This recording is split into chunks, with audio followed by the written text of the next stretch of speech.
अस्सलाम वालेकुम मेरे दोस्तों, सज्जनों और बेलियों। मैं हूँ इज़हार अहमद और वेलकम करता हूँ आपको किचन गार्डनिंग चैनल पर। आज मैं उगाने वाला हूँ पोनीटेल पाम फ्रॉम सीड। ये पोनीटेल कौन सा है इसका मुझे श्योर नहीं है, लेकिन बीज लगाने के बाद ही हमें पता चलेगा कि इसका मतलब ये कौन सी स्पीशी है। लेकिन कहते हैं ये पोनीटेल पाम है। जो गोल गोल सा नीचे से उसका ट्रंक बन जाता है वो वाला, उसके मैं लगाने वाला हूँ सीड्स। ये हैं पोनीटेल के सीड्स, उसको मैं लगाने वाला हूँ सीलिंग ट्रे के अंदर। आज मार्च की 1 तारीख हो चुकी है और मौसम अभी भी काफ़ी बारिश वाला हो रहा है। ठंडी हवा चल रही है, बादल झुक गए हैं। मुझे लगता है कुछ देर में बारिश भी आने वाली है। ये साल शुरू होने पर काफ़ी बारिशें हो रही हैं जो कि नहीं होनी चाहिए थी। कभी कभी ज़्यादा बारिशें होने की वजह से भी प्रॉब्लम बन जाती है। तो मैंने सीलिंग ट्रे ली है, इसके अंदर 50% कोकोपीट और 50% बालू मिट्टी मिक्स करके इसके अंदर मैं सीड लगाने वाला हूँ। इसके अंदर कोई गाय का गोबर या फिर कंपोस्ट मिक्स नहीं की। इसको मैं आधा इंच मिट्टी के अंदर, इसी मिट्टी के अंदर दबा दूंगा। इसको ऊपर से कोकोपीट से हम कवर नहीं करेंगे क्योंकि ये बीज काफ़ी हार्ड हैं, सख्त हैं, इसलिए इतना भी नाजुक नहीं है ये। अब शावर की मदद से ही पानी देता हूँ मैं। आज 1 तारीख हो गई है मार्च की।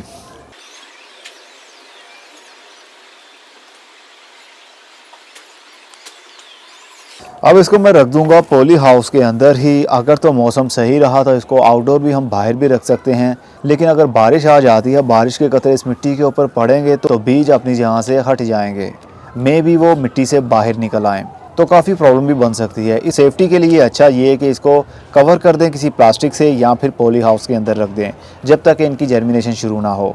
पानी हम नॉर्मली देंगे, जब देखेंगे हम कि ड्राई हो रही है मिट्टी तो हम पानी देंगे।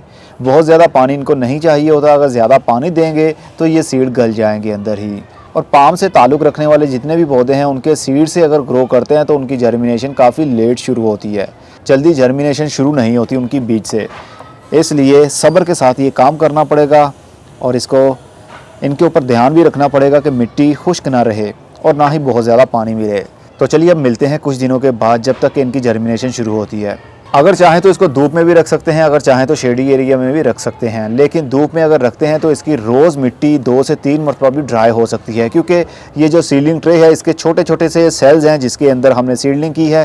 थोड़ी सी मिट्टी होने की वजह से इसका मतलब जल्दी उसके अंदर से पानी खुश्क हो जाएगा धूप लगने की वजह से। तो अगर धूप में रखने के बाद अगर टाइम पर आप पानी दे सकते हैं तो आप धूप में भी रख सकते हैं। अदरवाइज़ इसको शेडी एरिया में रखेंगे तो जल्दी मिट्टी भी खुश्क नहीं होगी और सीड को हल्का हल्का मॉइस्चर मिलता रहेगा उसकी जर्मिनेशन को शुरू करवाने के लिए। 39 दिन बाद पोनीटेल के सीड जो लगाए थे उनकी जर्मिनेशन अब शुरू हो रही है। कुछ सीड जर्मिनेट हो गए हैं। मार्च की 1 तारीख को हमने इसकी सीडलिंग की थी और आज है 9 अप्रैल। काफ़ी देर से इनकी सीडलिंग शुरू हुई। कहते हैं पाम फैमिली से ताल्लुक़ रखने वाले पौधों की जर्मिनेशन काफ़ी लेट शुरू होती है, जिस तरह खजूर के बीज, क्योंकि वो भी पाम फैमिली से ही है। तो कुछ छोटे छोटे से पौधे अब बन गए हैं और बहुत से अभी सीड्स जर्मिनेट होना बाकी हैं। अभी 1 2 3 4 सीड जर्मिनेट हुए और 5वां अभी बहुत ही टाइनी सा है, छोटा सा है। ये भी कुछ दिनों में ही मिट्टी से बाहर निकल आएगा। इसको मैंने पॉली हाउस के अंदर ही रखा हुआ है, मॉइस्चर बना रहता है। मिट्टी को ऑलवेज हमने नम रखना है, ना तो बहुत ज़्यादा पानी देना और ना बहुत कम पानी। अभी हीट काफ़ी बनने लगी है पॉली हाउस के अंदर भी, लेकिन कोई बात नहीं, ये पाम फैमिली से ताल्लुक़ रखता है, इसलिए पाम फैमिली को धूप और हीट भी अच्छी लगती है। तो चलिए भाई थोड़ा सा इसको और बड़ा करते हैं। 46 दिन बाद अब कई सीड जर्मिनेट हो गए हैं और अभी सिर्फ 1 2 3 ऐसे सेल्स हैं जिनके अंदर अभी कोई भी सीड जर्मिनेट नहीं हुआ है। अभी अभी मैंने इनको पानी दिया है क्योंकि गर्मी के दिन शुरू हो चुके हैं। अप्रैल की आज 15 तारीख है, तो ज़्यादा गर्मी होने की वजह से मिट्टी बार बार सूख जाती है और अब इनको टाइम आ चुका है कि बाहर पॉली हाउस से निकाल लिया जाए, क्योंकि जिस डायरेक्शन में ज़्यादा ब्राइट लाइट आती है, सूरज की धूप या रोशनी तेज़ आती है, उसी डायरेक्शन में पौधे अपनी ग्रोथ को बढ़ाते हैं। जैसा कि आप देख सकते हैं ये सारे राइट साइड पर ग्रोथ कर रहे हैं क्योंकि सूरज की धूप ही राइट साइड पर इनको मिलती है। तो पॉली हाउस से बाहर इसको निकाल लेंगे तो जल्दी इनकी ग्रोथ भी होगी और स्ट्रेट ऊपर वाली साइड पर ही ये ग्रोथ करेंगे। तो चलिए फिर इसको बाहर रख लेते हैं फुल धूप में। लेकिन मैं फुल धूप में नहीं रखूँगा क्योंकि ये छोटे छोटे से सीलिंग ट्रे के सेल्स हैं जिनकी वजह से जल्दी मिट्टी खुश्क हो जाती है।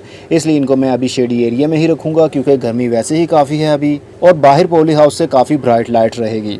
तो चलिए फिर इसको बाहर रखते हैं और इसको थोड़ा सा और बड़ा करते हैं और देखते हैं कितने सीड और जर्मिनेट होते हैं। 60 दिन बाद अब पोनीटेल के पौधे काफ़ी बड़े भी हो गए हैं और कुछ सीड्स अभी तक जर्मिनेट ही नहीं हुए। मे भी हो सकता है वो ख़राब हो गए हों या गल गए हों, या सीड्स हो सकता है सही ना हो। काफ़ी सारी वजह हो सकती है सीड्स की जर्मिनेशन शुरू ना होने की। हमने 1 मार्च को इसकी सीडलिंग की थी और आज है 30 अप्रैल। तो अब इसको हम कर लेते हैं ट्रांसप्लांट। ये पौधे ट्रांसप्लांटिंग के काबिल हो चुके हैं। इसकी रूट्स, फीडर रूट्स तो कम होती है लेकिन इसका बल्ब नीचे से काफ़ी मोटे साइज़ का बन जाता है। तो हम चाहते हैं इसको थोड़ी सी बड़ी स्पेस दी जाए। इसके लिए जो मिट्टी यूज़ कर रहा हूँ उसमें 3 हिस्से बालू मिट्टी और 1 हिस्सा लीव कंपोस्ट, मतलब पत्तों की खाद। इसको लीव मोल्ड भी कहते हैं। पत्तों की खाद का काफ़ी अच्छा रिज़ल्ट मिलता है हमें क्योंकि ये ठंडी होती है, एकदम से पौधे को हीट नहीं देती। डिकम्पोज किए हुए पत्ते जो बाद में खुद ब खुद ही बारीक होने लग जाते हैं। चलिए करीब से दिखाता हूँ। ये देखिए, ये हैं पत्ते। पत्तों को डिकम्पोज़ करने के ऊपर मेरी ऑलरेडी वीडियो मौजूद है कि हमने किस तरह इसको घर में डिकम्पोज़ कर सकते हैं। पत्तों को इकट्ठा कीजिए और उसको डिकम्पोज़ करके आप खाद के तौर पर इसको यूज़ किया करें। काफ़ी अच्छा रिज़ल्ट मिलता है क्योंकि मैंने यूज़ करके देखा इसको। गाय का गोबर मैं मिक्स नहीं कर रहा हूँ क्योंकि गर्मी के दिन हैं। अप्रैल की आज 30 तारीख है तो काफ़ी हीट भी है, इसलिए गाय का गोबर ज़्यादा अगर यूज़ हो गया तो हमारे छोटे छोटे से पौधे बर्न हो सकते हैं क्योंकि उसमें नाइट्रोजन ज़्यादा होती है। पत्तों की खाद में नाइट्रोजन बहुत कम। और मैं ले रहा हूँ मिट्टी का ही गमला, छोटा सा गमला है 4 इंच का। इसके अंदर मैं पौधों को शिफ्ट करूँगा। अब हम पौधों को लेंगे। इसकी रूट्स अभी सही से आई ही नहीं क्योंकि पोनीटेल पाम की रूट ज़्यादा नहीं आती, बल्कि इसका नीचे बल्ब बन जाता है। इसको लोकल ज़ुबान में सराही पाम भी कहते हैं। सराही एक बर्तन का नाम है जो काफ़ी मोटा सा होता है नीचे से, तो इसीलिए इसका भी नाम सराही पाम रखा गया। सराही पाम या सराही पाम। ये देखिए, आप सीड भी देख सकते हैं। यहाँ से बीज की जर्मिनेशन शुरू हुई और यहीं से पौधा बना। जो भी पौधा बीज से ग्रोथ करता है पहले 21 दिन वो खुराक लेता है अपने बीज से। मतलब बीज के अंदर से जो पौधा निकलता है वो अपने इस कवर के अंदर से ही पहले 21 दिन खुराक लेता है और 21 दिन के बाद में वो सूरज की धूप से खुराक बनाना शुरू करता है। पौधे के 2 टाइप के रूल्स हैं, एक तो मिट्टी के अंदर का रूल और एक मिट्टी के बाहर का। हम तो ज़्यादातर मिट्टी के बाहर के रूल को ही फॉलो करते हैं। और ये बात जो मैंने बताई कि पहले 21 दिन पौधा अपने बीज से ही खुराक बनाता है और 21 दिन के बाद में वो सूरज की धूप से खुराक बनाना शुरू करता है। ये हो सकता है कि बहुत से लोगों के लिए ये नई बात हो। तो चलिए अब इसको हम रिमूव नहीं करेंगे बल्कि इसी तरह इसको शिफ्ट कर देंगे। अब ये मोटा मोटा सा ये यहाँ से मोटा एरिया बन रहा है, ये फूल रहा है। फ्यूचर में ये एक बल्ब की तरह बन जाएगा। अभी आपको दिखाता हूँ जो बड़े वाला मेरे पास पोनीटेल पाम है। सिंपल थोड़ा सा इसको पटक लेंगे ताकि एयर पॉकेट्स ख़त्म हो जाएं। छोटा सा होल करेंगे। पोनीटेल पाम को उगाने का तरीका यही होता है कि उसको ज़्यादा गहराई में ना लगाया जाए। सिर्फ उसकी रूट मिट्टी के अंदर होनी चाहिए और उसका जो बल्ब है वो मिट्टी से बाहर होना चाहिए, तभी वो देखने पर अच्छा दिखता है। अगर सिर्फ पत्ते ही देखने हैं आपने तो हर पौधे के पत्ते तो होते ही हैं, फिर पोनीटेल पाम लगाने का क्या फ़ायदा। अब ये काफ़ी छोटा पौधा है। फ्यूचर में जब ये बड़ा हो जाएगा तो इसका जो बल्ब है वो भी मोटा ताज़ा हो जाएगा और राउंड में बढ़ जाएगा। वो पोनीटेल पाम को कभी हवा नहीं लगती, मतलब इसकी जड़ों को। अब हम इसको पानी देंगे।